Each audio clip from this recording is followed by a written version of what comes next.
नमस्कार, स्वागत है आपका इंडिया न्यूज 28 में। ये बात करते हैं मध्य प्रदेश की कुछ खास खबरों की। मध्य प्रदेश के सीधी में पत्रकार की अर्धनग्न फोटो वायरल, मारपीट मामले में विभागीय जांच शुरू। थाना प्रभारी सहित 6 पुलिसकर्मियों पर गिर सकती है गाज। बयान देने पहुंचे पीड़ित पत्रकार का आरोपी पुलिसकर्मी को बचाने के लिए थाने की सीसीटीवी फुटेज किए गई डिलीट। मामले में गलत तरीके से हुई जांच। सीधी भाजपा विधायक के खिलाफ खबरें लिखने व रंगकर्मी के गिरफ्तार की कवरेज करने के दौरान पत्रकार कनिष्क तिवारी को थाने में मारपीट करने और कपड़े उतरवाने का मामला एक बार फिर नया मोड़ ले रहा है। बता दें कि पिछले दिनों सीधी कोतवाली में थाना प्रभारी मनोज सोनी, अमीलिया थाना प्रभारी अभिषेक सिंह परिहार सहित पुलिसकर्मियों ने अर्धनग्न कर फोटो खींचे और उन्हें वायरल कर दिया था। फोटो में पत्रकार कनिष्क तिवारी सहित 8 युवकों को अंडरवियर में खड़ा कर फोटो खींचा था।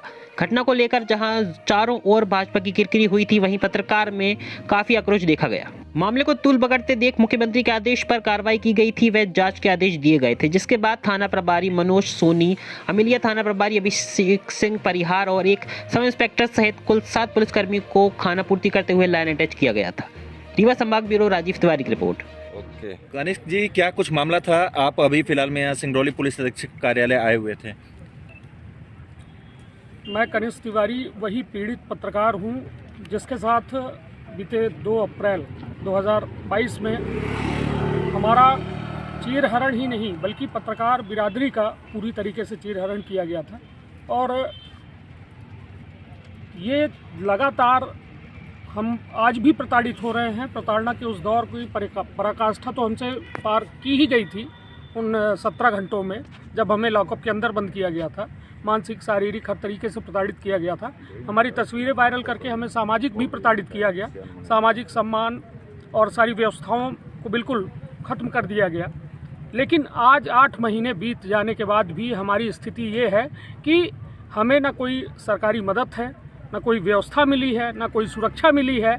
लगातार धमकियाँ मिलती हैं कि हमारे खिलाफ जाओगे तो तुम्हारे साथ हम ऐसा कुछ करवा देंगे कि शायद तुम बयान देने लायक न बचो।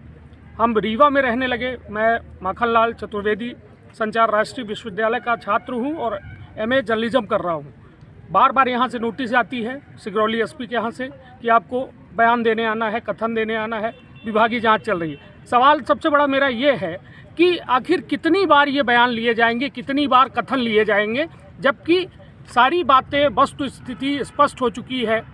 जबकि रेडियो SP अमित सिंह खुद आए थे, पूरे मामले की जांच की थी। 6 पुलिसकर्मियों को थाना प्रभारी तत्कालीन मनोज सोनी सहित उन्होंने दोषी पाया था। हालांकि उनकी जांच में कई तरह की विसंगतियां हैं। प्रमुख आरोपियों को उन्होंने दरकिनार करके छोटे छोटे पुलिसकर्मियों को केवल उन्होंने दोषी माना और एक थाना प्रभारी को दोषी माना। पूरे मामले में आपको बता दूं कि CCTV उस दौरान चालू था। हमने खुद जो है मॉनिटर लगा हुआ था जो थाना प्रभारी के कक्ष में, उसमें देखा था कि CCTV चालू था। पूरे काले कारनामे उस CCTV में कैद थे। लेकिन जांच में वो सभी बिल्कुल दूध का दूध पानी का पानी हो जाता, इसलिए उस CCTV को पूरी तरह से नष्ट कर दिया गया। पत्रकार, रंगकर्मी और समाजसेवियों का मामला था। 2 अप्रैल की घटना है ये 2021 की। और नीरज कुंदेर जो रंगकर्मी है उनको पुलिस अरेस्ट करती है उनके घर से, तो उसी विषय में हम लोग थाने में गए थे, जहाँ पे बहुत सारी चीज़, बहुत जो कृत्य हुआ था, कपड़े उतरवाए गए थे, मारपीट की गई थी, फ़ोटोज़ वायरल किए गए थे उसी मामलों के लेकर। लेकिन अभी 8-9 महीने हो गए, हम लोग न्यायालय के चक्कर लगा रहे हैं, कोतवाली के चक्कर लगा रहे हैं, SP ऑफिस के चक्कर, लेकिन अभी तक हम लोगों को न्याय नहीं मिला है। और जिस फर्जी ID के आरोप में नीरज कुंदेर को पकड़ा गया था, उसके ऊपर वो IT एक्ट की धाराओं पे उसको जेल नहीं भेजा गया था।